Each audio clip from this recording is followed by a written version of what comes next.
I've been talking to my baby in a really intense British accent lately. I don't think she likes me anymore. What we're going to talk about today is the Gone Girl kidnapping.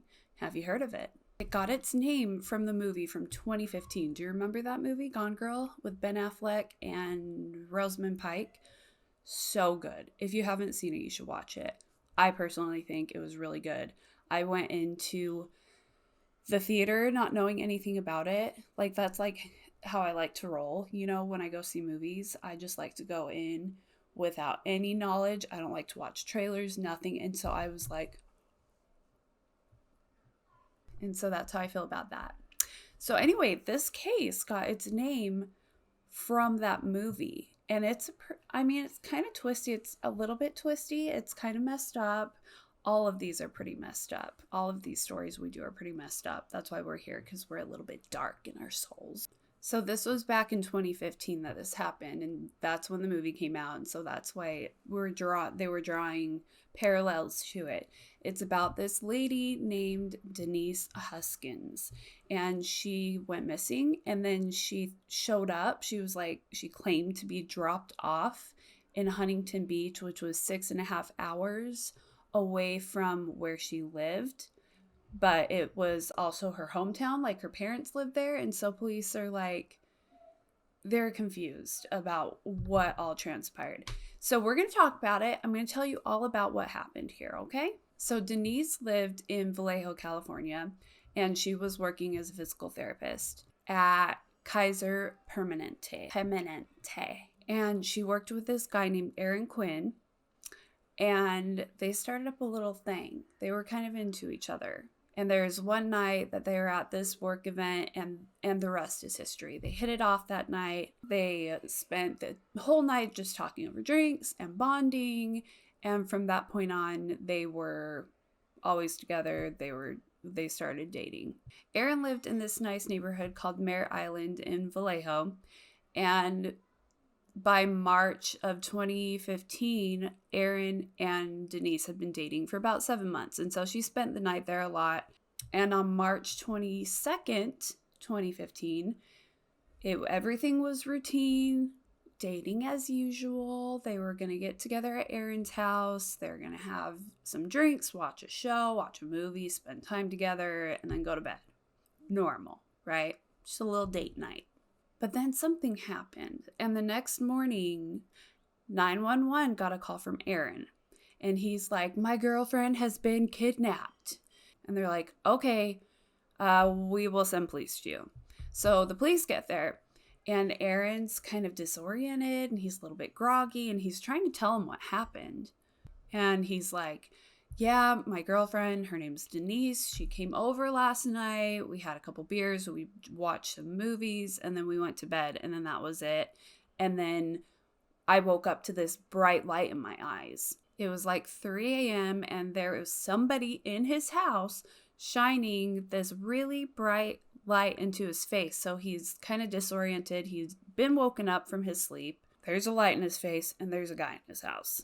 But he was able to note that this light was like taped on top of a gun being pointed at him. Then he hears the sound of a man calling Denise by name and telling her to lay face down on the bed. And so they're like, okay. So they're laying face down on the bed. And then this guy gives Denise some zip ties. And he's like, tie Aaron up. Tie him up by his feet and his hands with these zip ties. So she does it, and then they were taken over to the closet. Once they were in the closet, whoever this guy was pulled out some swim goggles that were blacked out by tape over the lenses, put those on Aaron and Denise, and then they put headphones over their ears so that they couldn't hear anything, especially because there was like music playing, and then they heard a voice come over the headphones giving them instructions. It was this pre-recorded message, and it was talking about how the people who were there to collect on some financial debt. It also told them to stay calm, don't worry. There's men in your house and you're tied up in your closet, but just stay calm, okay? And we're going to give you a sedative, And if you don't take it orally, then we're going to inject it into you. But either way, you were getting this sedative, which honestly doesn't sound so bad. I'd be freaking out and panicking and hyperventilating and maybe almost even passing out. And then the message was like, you better cooperate, because if you don't, Denise is going to be hurt. We're going to cut her face and we're going to give her an electric shock. Then it said that they're going to take Denise. They're going to kidnap Denise and they're going to hold her while this whole debt situation's being sorted out. As for Aaron, he was not being taken. He was going to stay at the house, but he was not going to have free range of his house. He wasn't going to be free in his house. They had put up surveillance cameras, and Aaron was going to be confined to the kitchen, the living room, and the bathroom. And they would be watching him through these cameras.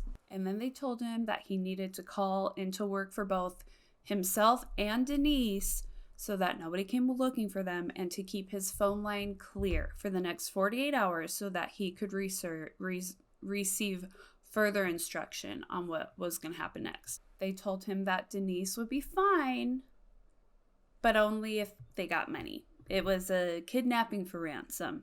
But if Aaron didn't follow directions and he contacted the police, Denise was going to be killed.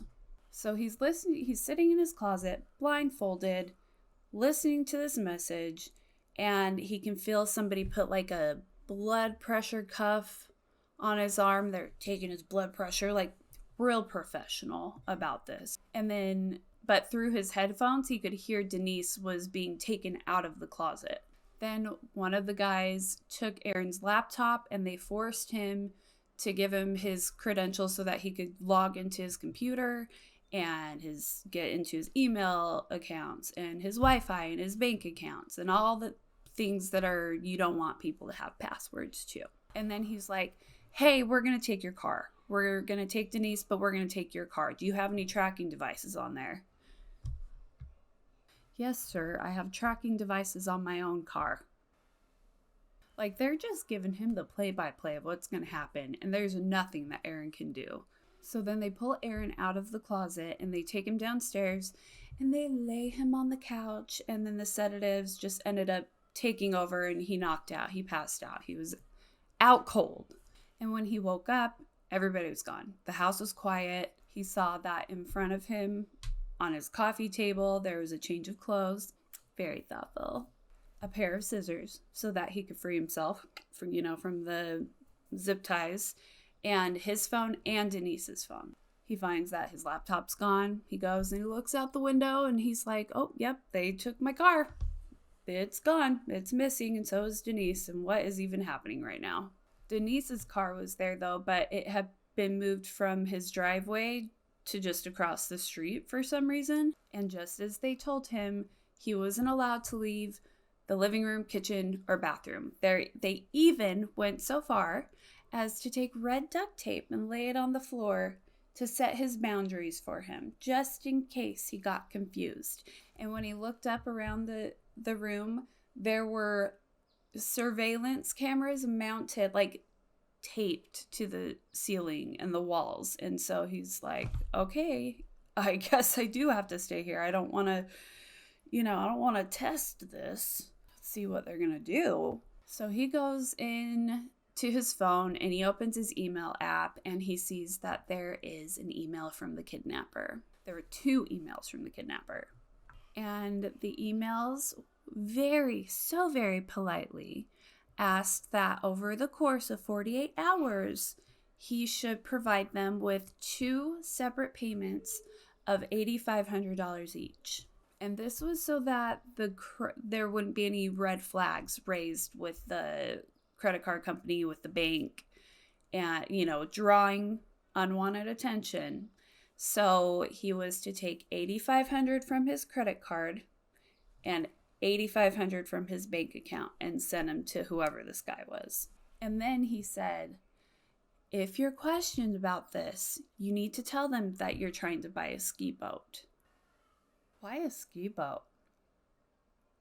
But okay.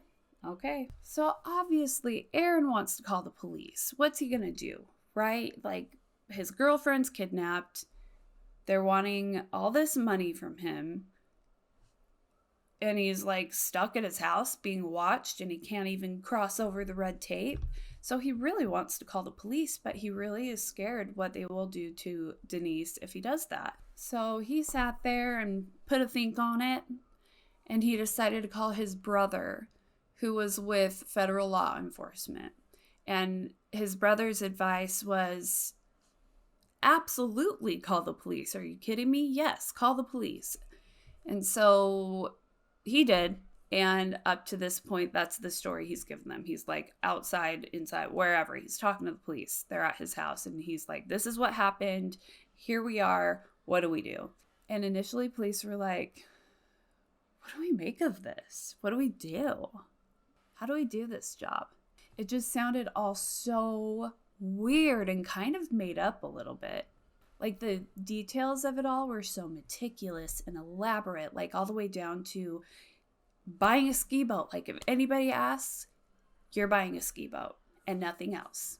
Like it sounded like the plot of a movie, like Gone Girl. So they're like, all right, Aaron, listen, why don't you come down to the station? We're going to ask you some more questions. We want to test your blood to see if this sedative that you claim is in your body is actually there.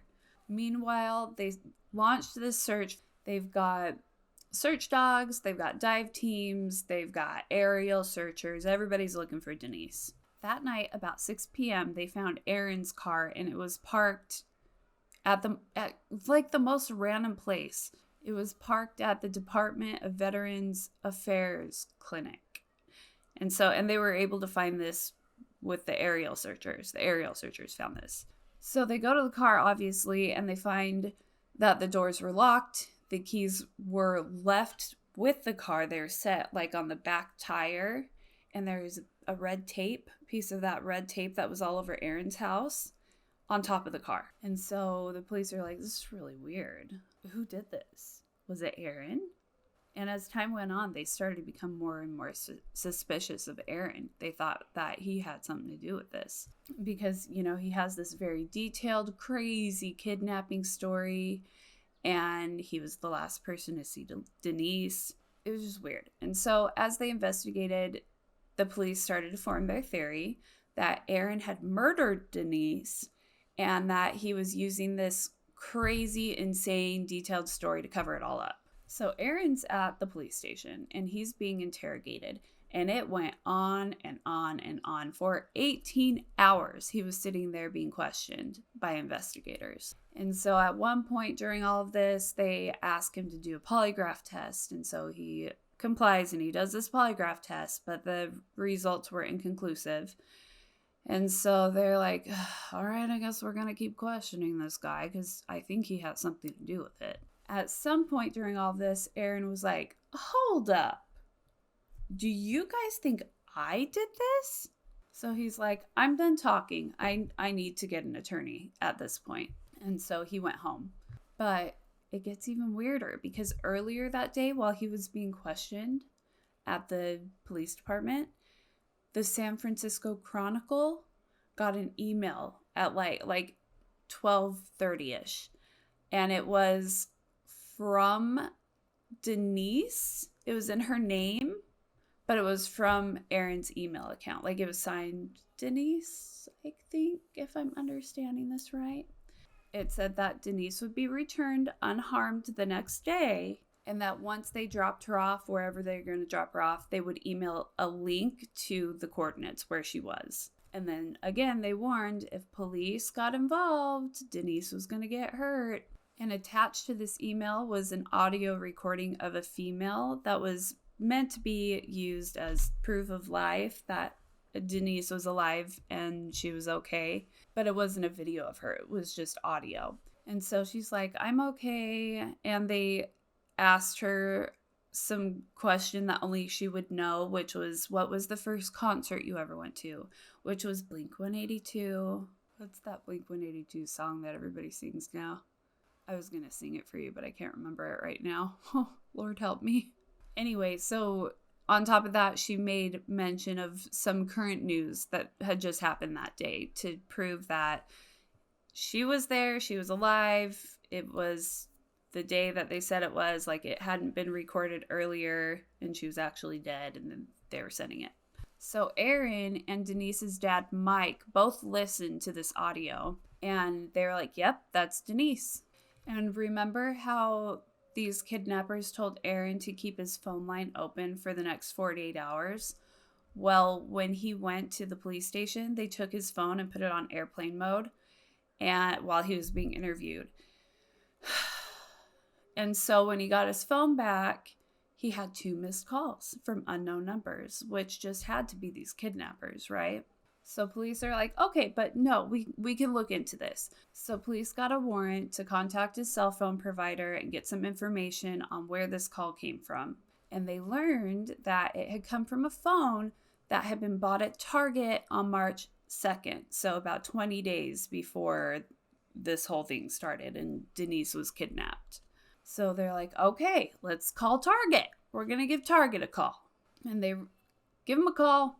They request their surveillance footage on March 2nd. And they're scrolling through and looking at all the footage. And they see that the person who bought this phone was a man. He had dark hair, a medium build, fair skin. He was wearing dark shorts and a polo. And it was very obvious from this footage that it was not Aaron who had bought this phone. And so the plot thickens. So now police are tracing the calls, where the calls came from. And they were able to trace it back to Lake Tahoe.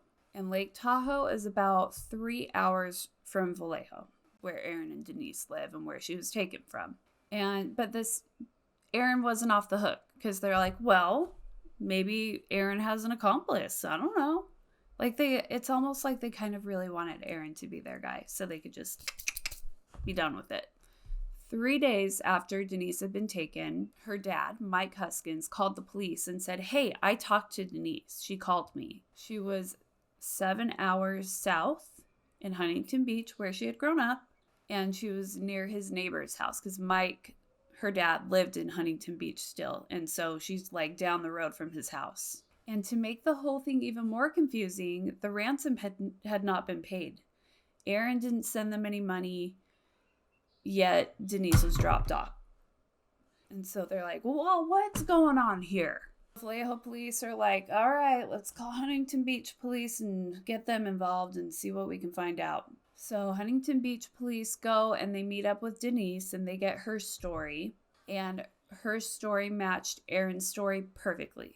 They went to bed about 1 a.m. Around 3 a.m., they were woken up by some guy shining flashlights in their eyes, which is very rude. Do not shine flashlights in people's eyes. They got tied up. They were put in the closet. They were blinded with these little Speedo goggles with the tape, whatever, over them so they couldn't see.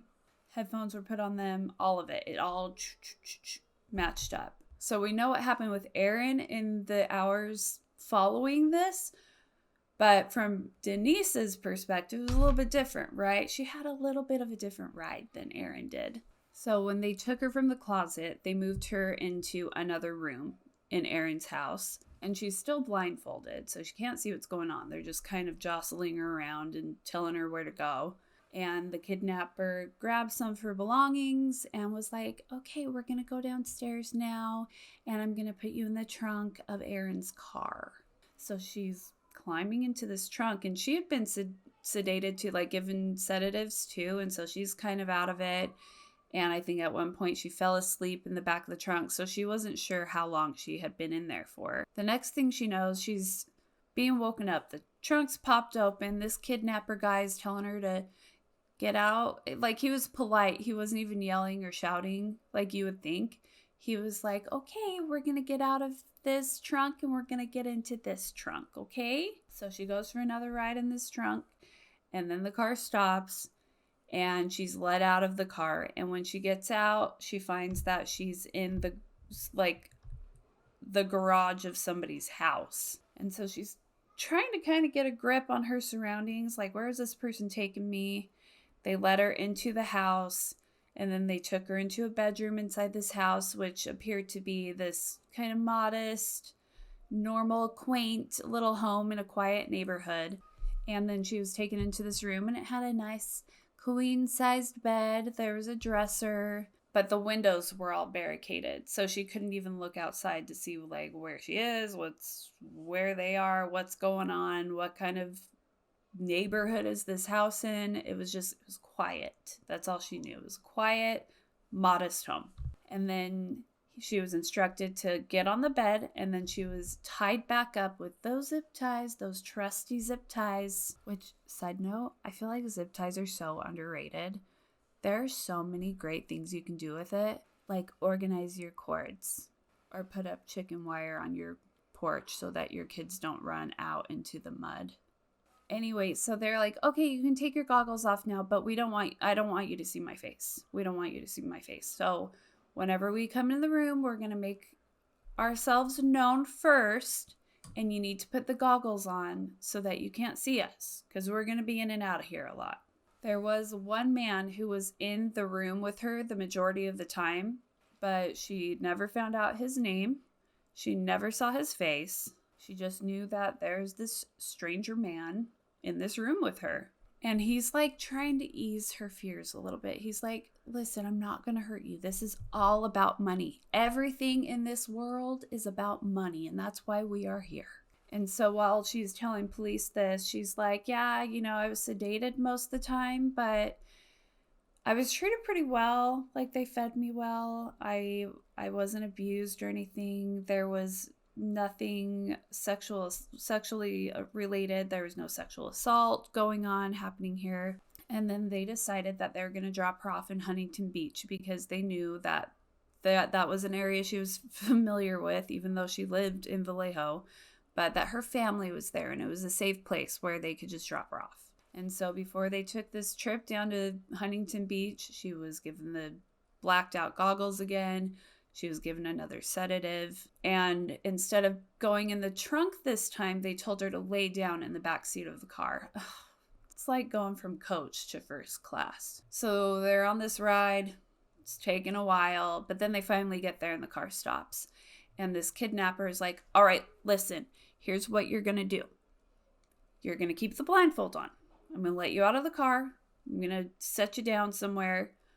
Keep that blindfold on for a good few minutes until you hear that I'm gone and the car is gone. I don't want you to see me. So she never saw his face, but she knew this was not like other kidnappers. This was a cool kidnapper because his car, I think she could see kind of through a little bit that it was a white car, but it was loud. It had a modified exhaust, and so it was super cool. Everybody within earshot of him was like, wow, that guy must be cool. Once the car was out of earshot, she took off her blindfold and she found herself in an alley. And as she gained her bearings and figured out where she was, she's like, I'm by Mom's house. What are we doing? What's happening? What is going on? She's without a phone. She's without a wallet. She's without anything, right? So she's just having to start walking. And she gets to her mom's house and she knocks on the door and nobody's there. Like, Mom, are you out playing bingo with your friends again in the middle of the week during the day? So she's like, okay, well, what next? And then she sees at her mom's next door neighbor's house that there's a gardener there working. And she's like, I bet he has a phone. So she goes up to him and she's like, hey, can I borrow your phone? And he's like, turning off his weed cutter. What are those called? The where you edge the grass. So he turns that off and he's like, huh? And she's like, can I borrow your phone? And he's like, sure. So she made 2 calls on his phone, and that gardener's kind of eavesdropping because he's like, what's this all about? He overheard her say that she was at her mom's house, whoever she was talking to. And so she gives the phone back to him, and she decided to walk over to her dad's house, which was nearby. And so this is her story to the police. And so they're like, okay, well, can you take us to the alley where you were dropped off so we can kind of look around and search it and investigate that situation? So she's like, yeah, sure. Come on, follow me. So they go to the alley and police are looking around and there is nothing indicating that she was ever there. She couldn't have been there long. What are they looking for, And they're like, well, do you need medical attention? And she's like, no, I'm fine. I'm fine. Like, let's just move on with this whole thing. I just want to move on with my life here. Let's figure out who did this. The police go to their next lead, which is the gardener. And when they asked him what kind of state she was in, they're like, did she seem scared, anxious? Like, what was her mood? And he's like, normal. She seemed fine. She didn't seem stressed or anxious or anything like that. And so this, combined with the fact that she had walked past a police station on her way to her dad's house, wasn't sitting well with police. They were kind of feeling like maybe she has something to do with this. This seems weird. And at this point, all they can do is fly her back to Northern California, back home, so that she can meet with investigators and they can ask her more questions. And I'm not sure which day this was, but they had a meeting. It was supposed to be at 11 a.m. and 11 a.m. came and Denise didn't show up and nobody could get a hold of her. Like friends, family, nobody. She basically just kind of cut off contact with everybody except for a lawyer. She got a lawyer. And police are kind of pissed off by this.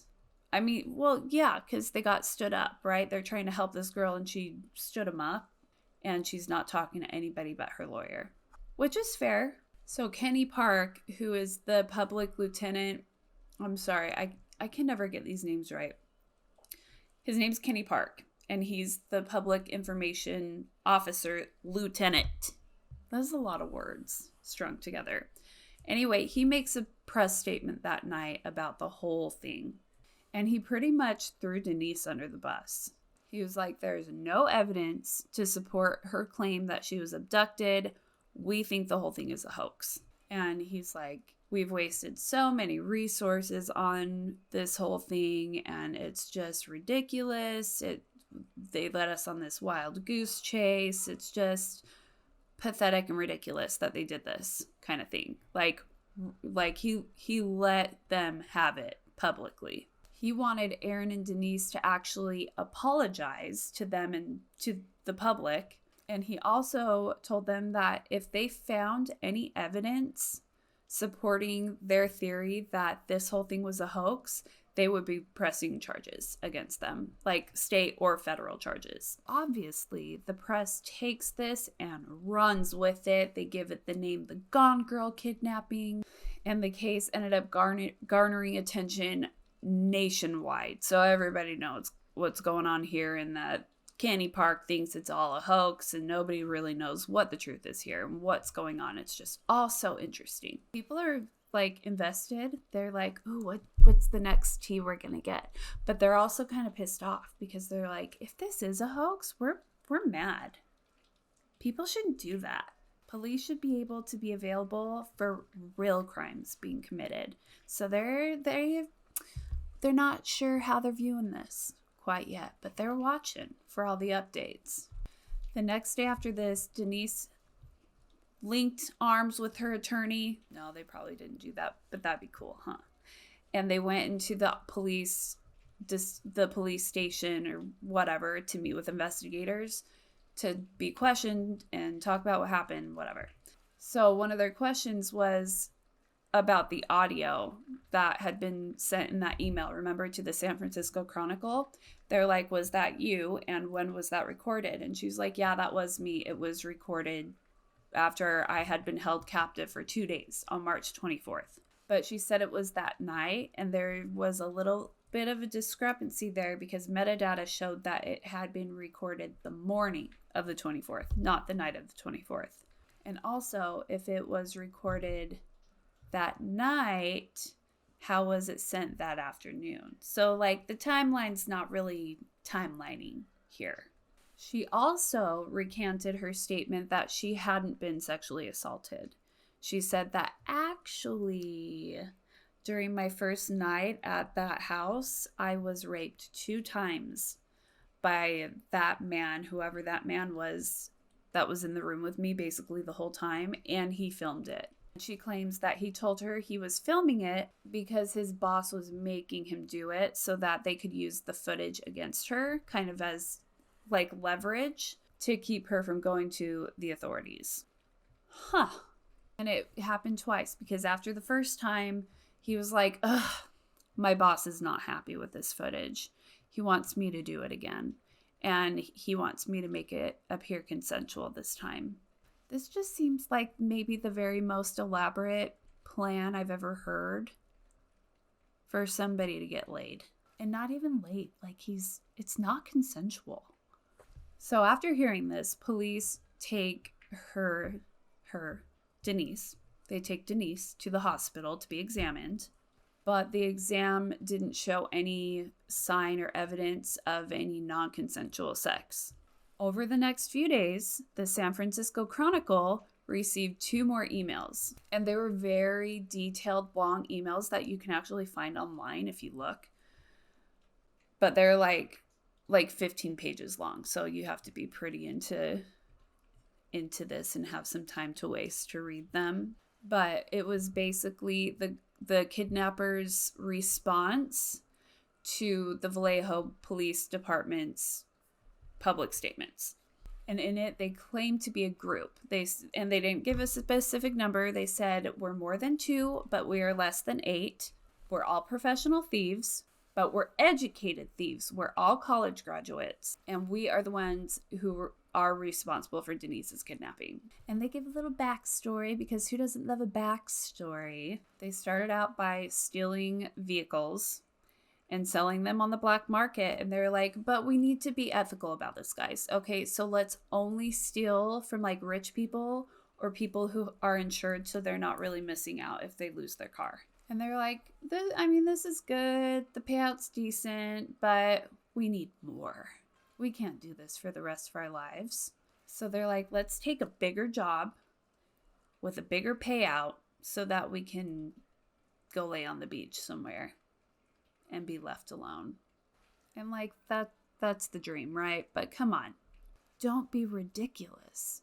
So they settle on kidnapping for ransom. They're like, if we just do a few of these jobs, we can get a bunch of money, we can retire, and we can just coast through life. Women, weed, and weather. That's the goal.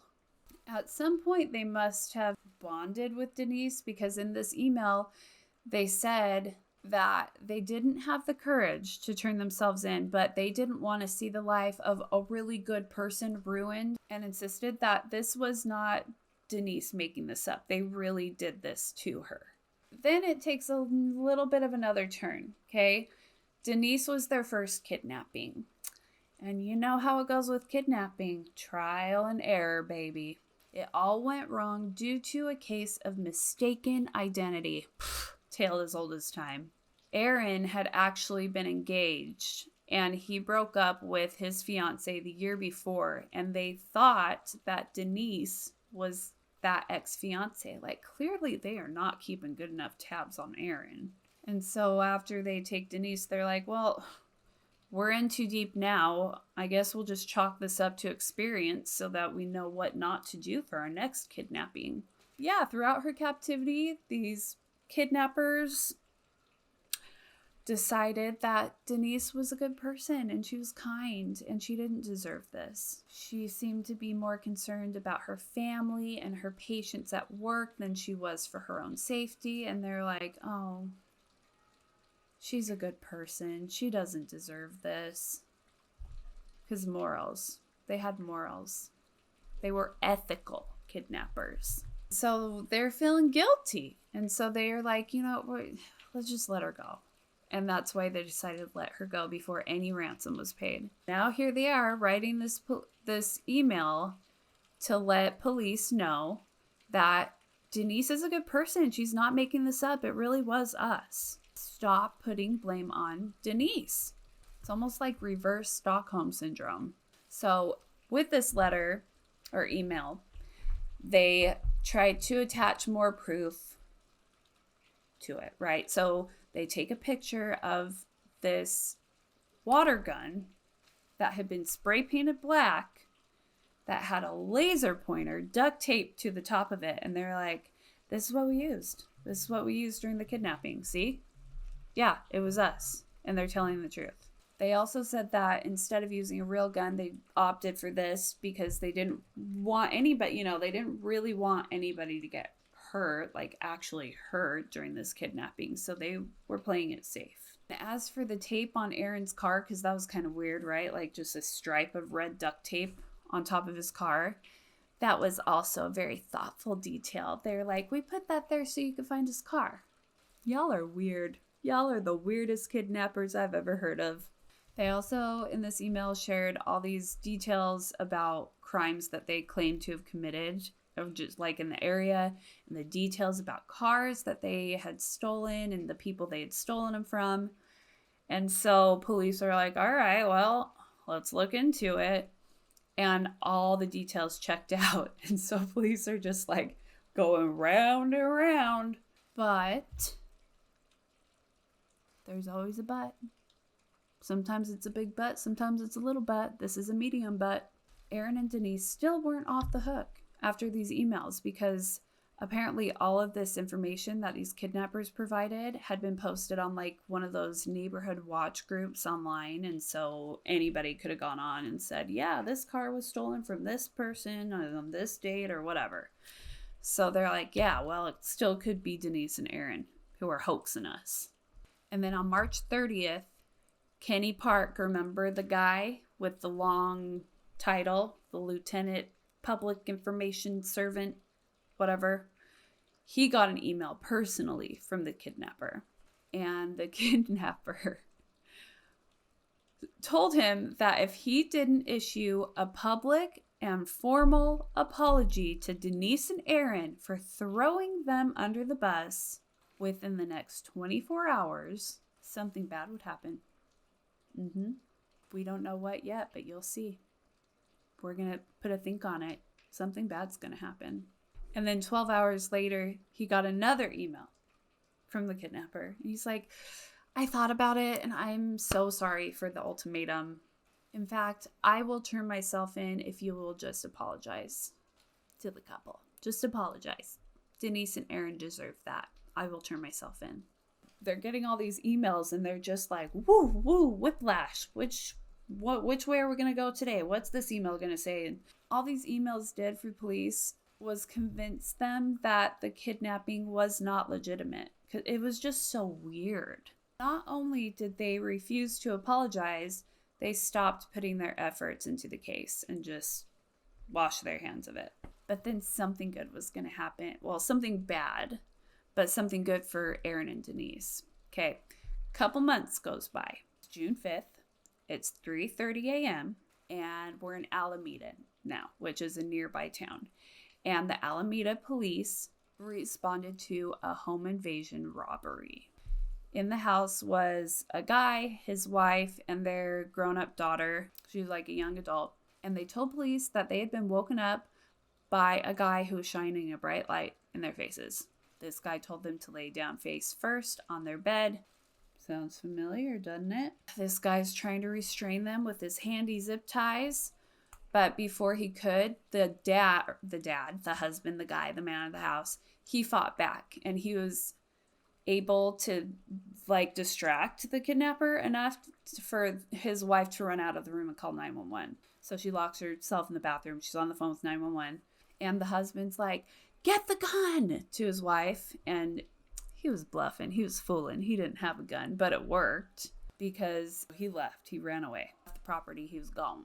As this couple's telling the police about what happened, they described the guy as fair-skinned. He had dark hair. He had a medium build. He was between the ages of 20 and 30.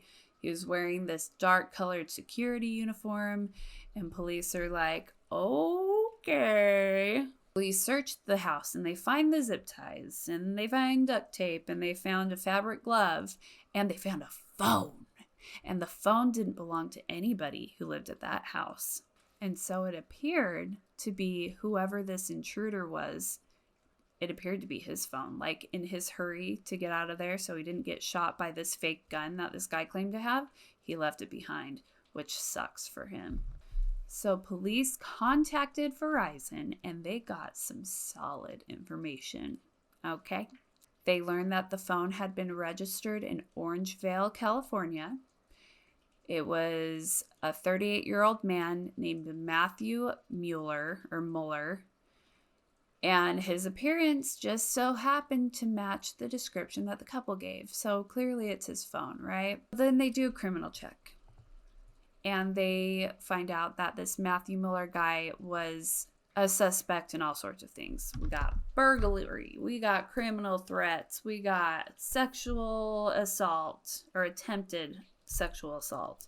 And Palo Alto police had been investigating him and this whole thing, but no arrests had been made. So now police have this Orangevale address, and they decide to give this residence a call.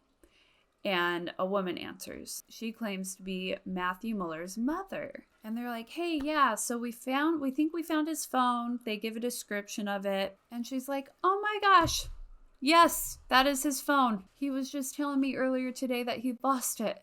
Oh, Mama Mueller. She just ratted him out. She didn't even know. She just ratted her own son out. Good for you, Mama Mueller. She gave the police all sorts of information. She's like, oh yes, my Matthew, he's staying at our property in Lake Tahoe, which, if you remember, that's where the calls to Aaron's phone had come from.